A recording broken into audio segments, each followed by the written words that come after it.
au wale wenye kuzoazoa wake wasiokuwa na adabu wala dini, alafu sema nitamlingania kwa kiwango nilichokuwa nacho, shekhe atampiga dawa kwa sababu ushaelekea. Tumfanyie dawa. Haya, sisi tuna siku zinapita pale, mwanzo unatulaza, bado bi harusi, bado mpya, msitumie jazba kidogo, eti bado bi harusi, bado mpya, lakini huko mbele unakuta kageuzwa yeye, ile dawa kapigwa yeye, si ndio?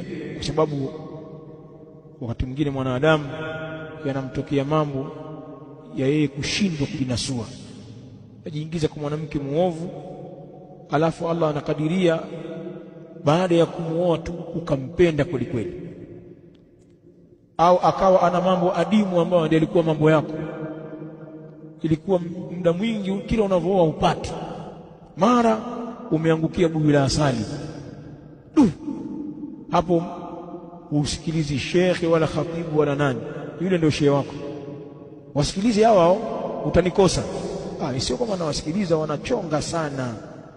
Sasa inabidi wife wakati mwingine nikwambie tu, yaani wananifuatilia, na kuna watu watatajwa hapo kwa majina, kama ule fulani yule, nakwambia mpunguze yule, asikuzoee, nifuatilie.